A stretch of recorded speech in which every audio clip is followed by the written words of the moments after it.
Peace to the tribe, peace to the collective. It's the Hood Mystic representing myself. Today, I want to talk about how weird YouTubers are. I wanted to do a video not about someone that has recently transitioned. I want to do a video about something that may help a person who might not understand, right? Just might not understand because the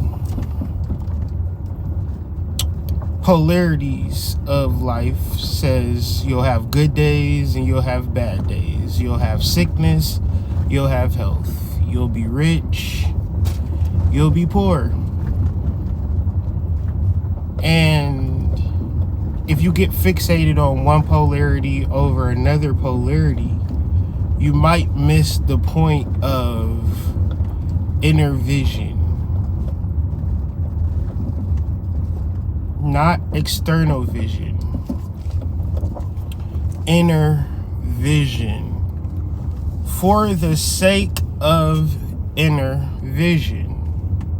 Not to hijack something, or not to manifest or bring about some fortunate circumstance, but because something has been atrophied, such as your third eye, you would make the steps necessary to awaken yourself. I'm sorry if I'm saying a lot of words. Connect phone ready. But the point is, putting out work such as Chakra Nova, or putting out work such as like Astrology Explained, and putting out this work and continuously to have the conversation, I have to kind of reiterate and backtrack certain aspects, because some people imagine that the spiritual development is an easy process that you just show up for and walla kazam. However, you must understand consciousness as opposed to disregarding consciousness, because consciousness is your vehicle. Now, to perceive consciousness, you have to have a third eye. The same way as I would say to perceive vision. To perceive vision. Okay, let me just get out your way.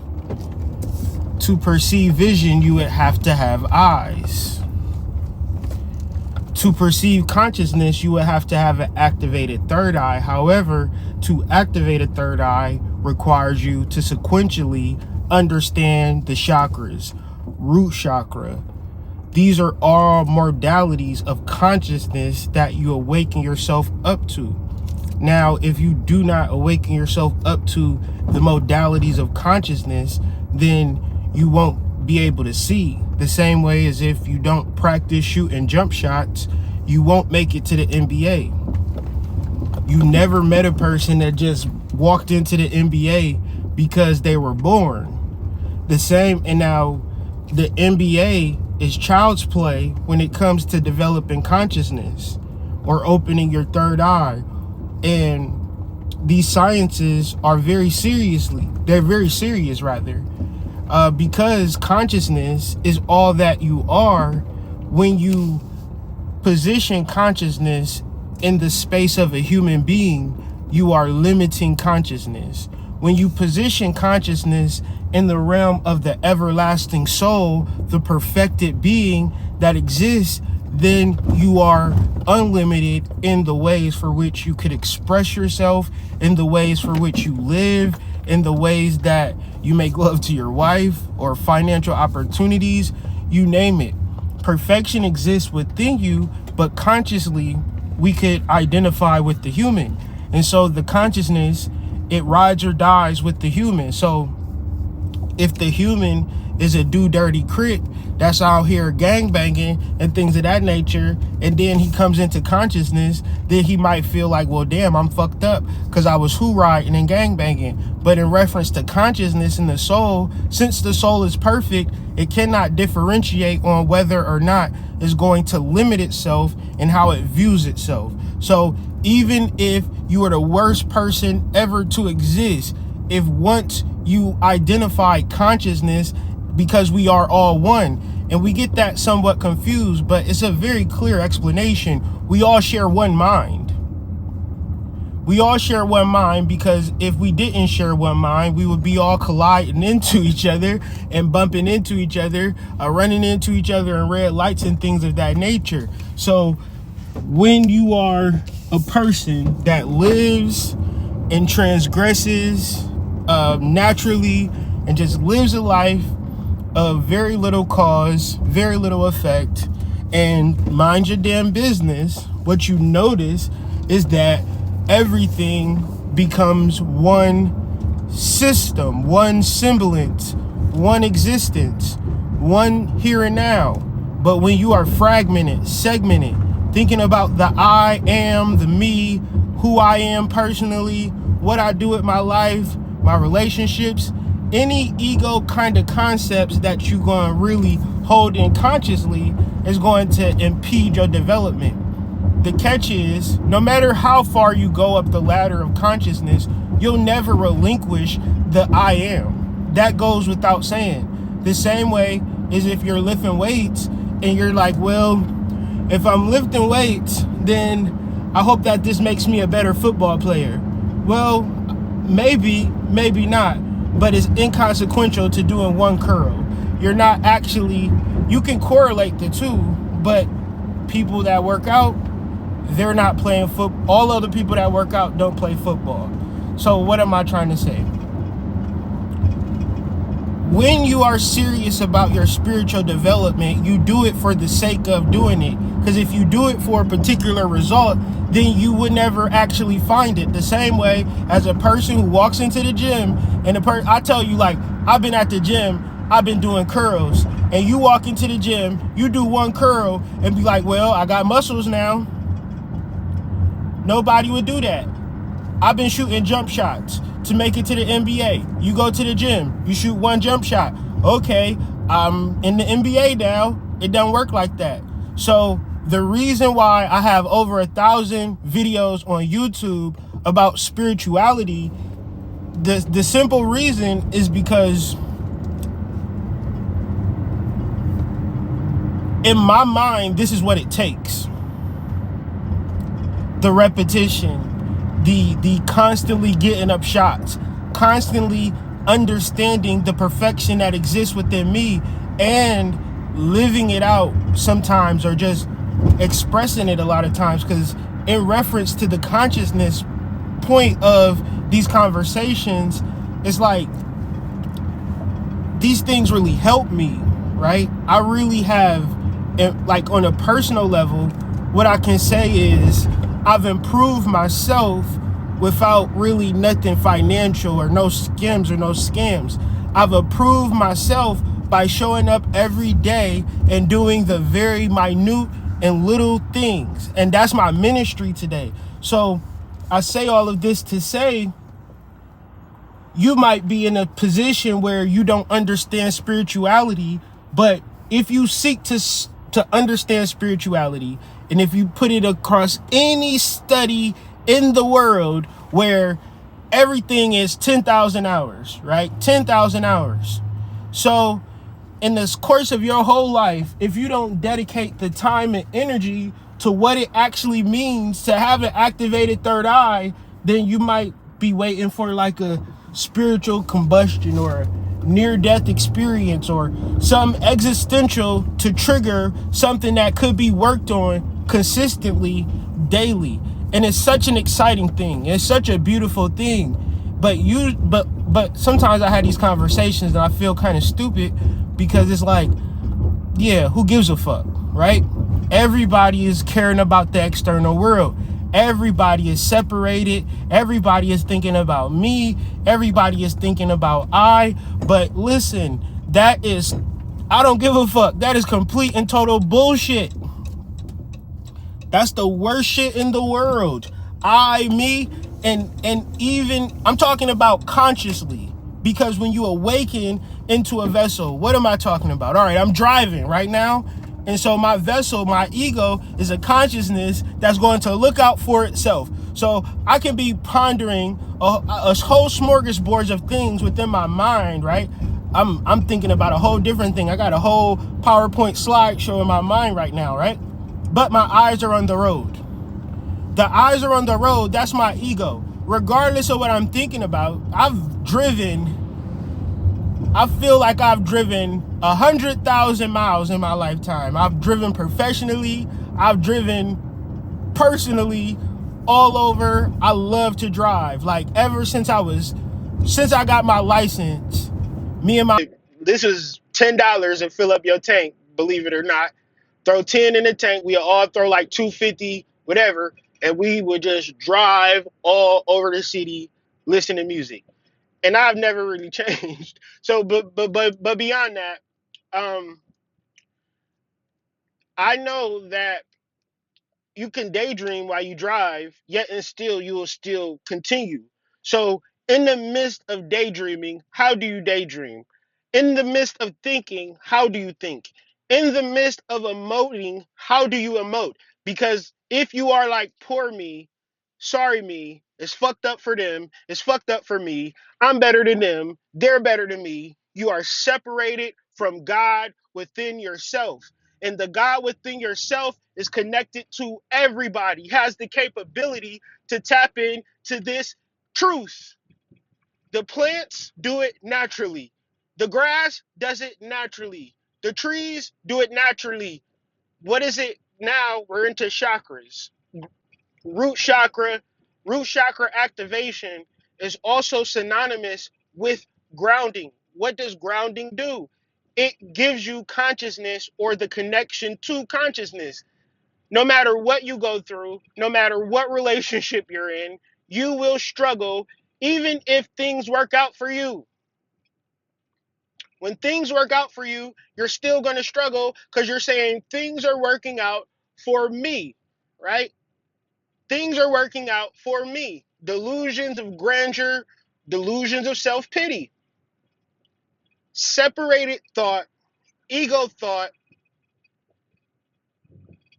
it doesn't need consciousness. Like, my eyes are going to keep the eyes on the road regardless. My hands are going to keep the eye, there's going to do. I've never thought, like, let me hit the brake, let me slow down, let me take a right, right over left over right, hands on 10 and 2. The ego got that covered. Now let's talk about a deeper thing. I wanted to really talk about spiritual love. Spiritual love. I feel sorry for a person who is either in a superficial relationship or is desiring a superficial relationship, or is the type of person that is like feeling like they haven't met their match. I feel sorry for those types of people. Why? Because spiritual love has nothing to do with your personality or your ego. It has everything to do with your ancestors. This is a ritual that me and my wife created, and we didn't even know we created it, right? 3 days ago, I'm sitting in the bed. I get teary eyed. I'm like, oh God. And I'm starting to reflect on a memory. Now, my grandmother had 13 children or thereabouts, like a whole smorgasbord of kids. They was all different, right? One of them, um, one of them had like special needs. One would say, her name was Bernice. I shaded Bernice, my ancestor. And when when I lived a lot of time with my great grandmother Naomi, I shaded her, right? Me, Naomi, my great grandfather, Leroy, Ashe to him, basically raised me, right? They didn't raise me, but they did raise me. So, because they were old, like they were older when I was around. I was like four, from like 4 to 10, right? So, anyways, I would say once every 3 months, we would drive up into 2.5 hours outside of Akron to a home that my Aunt Bernice stayed in. And my great grandmother every time made her sweet potatoes. She would mash up the sweet potato. I remember it. Mash up the sweet potatoes, add a little butter, cinnamon, sugar, whip it up. It was the country crock butter bowl. Put a little foil over it. We get in the car, drive there. We give it to Bernice. Bernice, fuck that shit up, nigga.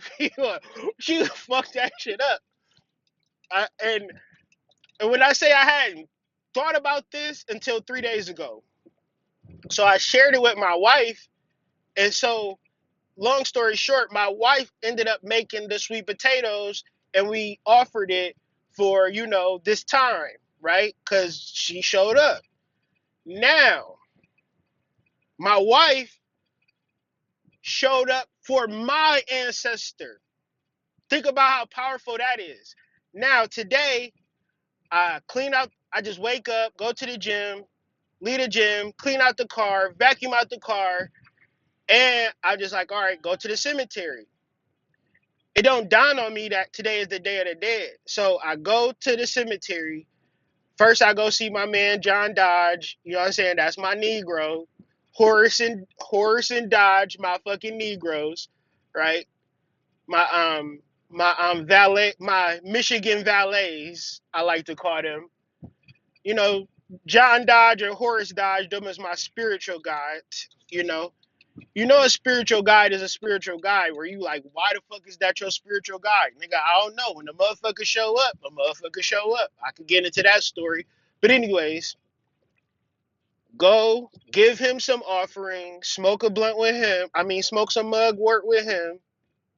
And from that point, in the same cemetery, my wife's great grandfather her grandfather is in the same cemetery as John Dodge. That's how should be just working out. So anyways, I go to his cemetery, and like his grave site. And so his grave site was kind of like, it had like sand over it. So I cleaned it up. I was cleaning off his grave site. I was making sure, and then I offered the little bit of liquor that I had, and it just hit me like, oh shit. Like, that's love right there. That's fucking love. It don't, like, me and my wife, we don't always get along. We don't have the best relationship, but I'm telling you, when that shit is spiritually ordained, all that glamour shit, all that vanity shit, all that I wish I, like, cause the real shit is like, you might be mad that a motherfucker not loving you the way that you want to be loved, as if the way you want to be loved is some actual birthright of some shit. Like, man, what I realized in that quick little ritual, quick little, like, if you marry and like I'm saying, that's a ritual. Give ashes, do a ritual for your partner's ancestors. Don't be so caught up in his dick. Don't be so caught up in her pussy, what she have to offer, how she look, how much shit she's spitting, how much game he's spitting. Fuck all of that. Let's deal with these ancestors. Did your ancestors bring you here? Because I've been working with my ancestors, and when I work with my ancestors, they brought me true love. They brought me a wife. Not only that, but from the moment it started to this fucking moment, I feel the spiritual connection that says everything's going to be okay in the space of alchemy. So, just wanted to share that with y'all real quick because I know y'all getting inundated with takeoff videos and things of that nature, which is fucked up. You know what I'm saying? Like moment of silence for those who are recently deceased. You know what I'm saying? Give it a time to breathe. But you know these niggas is savages. These niggas is beasts. You understand? You know what I'm saying? So protect your heart. You understand? Understand that it's not being separated. It's about being connected. Where you connected at? In the mind, in the consciousness. Develop the consciousness, and you know strive to meditate, strive to clear your mind, strive to disconnect from the external world. There is peace, there is salvation, you know. And I'm actually got a whole different place to go. I've been talking to y'all asses, then went out of my way and shit. So let me get to where I'm going. I'll catch y'all on the flip side. Peace.